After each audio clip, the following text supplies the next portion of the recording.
নমস্কার বন্ধুরা, কেমন আছেন সবাই? আমি ভালো আছি, আশা করি আপনারাও ভালো আছেন। আজকে আবারও একটা নতুন ভিডিও নিয়ে চলে এসেছি মাছ ফোড়নে। আজকে আমি করেছি উচ্ছে আর আলুর চচ্চড়ি।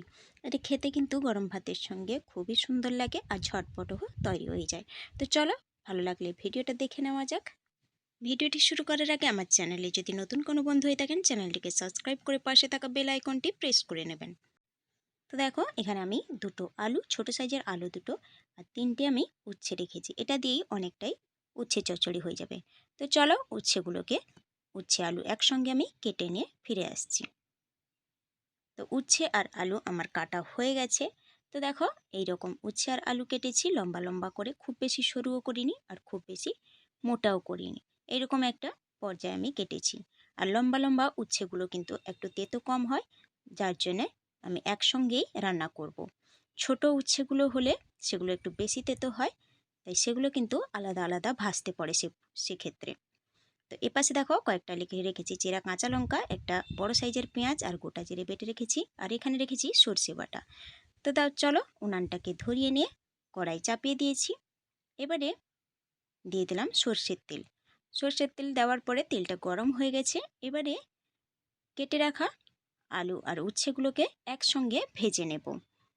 উচ্ছের মধ্যে দিয়ে দেব নুন হাফ টিস্পুনের মতো বা স্বাদ মতো, আর দিয়ে দিলাম হাফ টিস্পুনের মতো হলুদের গুঁড়ো। এবারে নেড়ে চেড়ে ঢাকা দিয়ে আমি ভেজে নেব।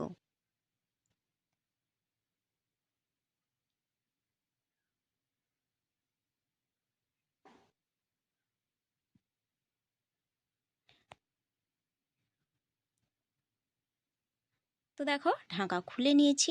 এবার আর ঢাকা দেব না, এইভাবে আরও একটু লাল লাল করে আমি ভেজে নেব। উচ্ছে যারা পছন্দ করেন, একবার হলেও এইভাবে যদি রান্না করে না থাকেন, ওনারাও পছন্দ করবেন। আর যারা পছন্দ করেন না, তাদেরও এইভাবে একবার রান্না করে দিলে অবশ্যই পছন্দ করবেন। তো দেখো, খুব লাল লাল করে আমি কিন্তু ভেজে নিচ্ছি। এইভাবে ভাজলে কিন্তু উচ্ছের যে তেতোটা বেশি থাকে সেটা কিন্তু অনেকটাই কমে যায় ভালো করে ভেজে নিলে। তো চলো, এরপরে এর সঙ্গে দিয়ে দেব সর্ষে বাটা। সর্ষে বাটাটা দিয়ে দিলাম। একই সঙ্গে আমি পেঁয়াজ বাটাটাও দিয়ে দেব। এক্ষেত্রে বলে রাখি, পেঁয়াজ বাটা না দিয়েও পেঁয়াজ কেটেও দিতে পারেন একই সঙ্গে, সেক্ষেত্রে একই সঙ্গে কিন্তু আলু আর উচ্ছের সঙ্গে ভেজে নিতে পারেন। তো দেখো, একসঙ্গে পেঁয়াজ বাটা আর সর্ষে বাটা দিয়ে ভালো করে আমি ভেজে নিচ্ছি। এর সঙ্গে একটু দিয়ে দিলাম হাফ টিস্পুনের মতো লঙ্কার গুঁড়ো।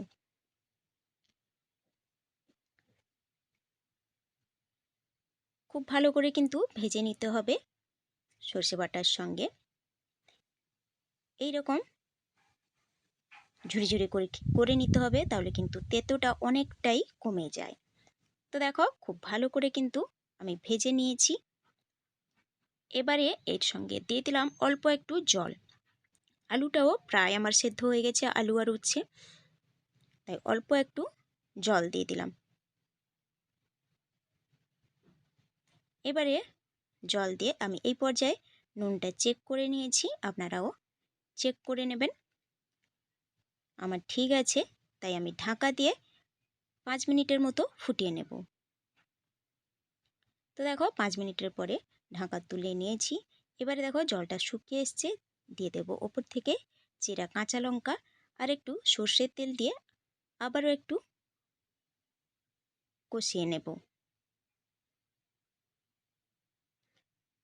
শেষে কিন্তু সর্ষের তেলটা দিয়ে আরও একটু ভেজে নিলে স্বাদটা কিন্তু খুবই সুন্দর লাগে খেতে।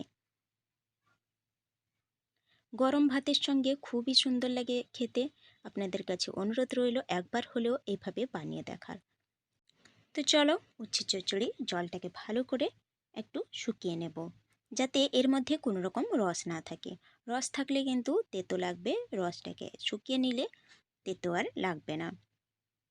আমি যেভাবে রান্না করছি পাই টু পাই যদি এইভাবে রান্না করেন, তাহলে কিন্তু উচ্ছে মোটেও তেতো লাগবে না। অনেকে ভাবেন যে একসঙ্গে ভাজা হয়েছে মানে অনেকটাই তেতো লাগবে, কিন্তু মোটেও না। যেহেতু উচ্ছেটাকে ভালো করেই ভাজা হয়ে যাচ্ছে, তাই উচ্ছে কিন্তু তেঁতোটা কিন্তু অনেকটাই কমে যায়।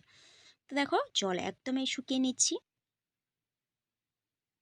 খুব ভালো করে আমার ভাজা হয়ে গেছে। এবারে আমি সার্ভ করে দেখাচ্ছি কতটা সুন্দর হয়েছে। তো দেখো উচ্ছের চচ্চড়ি একদমই কমপ্লিট, আর এটা কিন্তু গরম ভাতের সঙ্গে খুবই সুন্দর লাগে খেতে। তো আপনাদের কাছে অনুরোধ রইল একবার হলেও এইভাবে বানিয়ে দেখার। তো কেমন লাগলো আজকের ভিডিওটা অবশ্যই কমেন্ট করে জানাবেন, ভালো লাগলে লাইক শেয়ার করে দেবেন। সুস্থ থাকবেন, ভালো থাকবেন, খুব শীঘ্রই দেখা হবে পরের একটা ভিডিও নিয়ে। তো চলো আজকে এখানেই শেষ করি।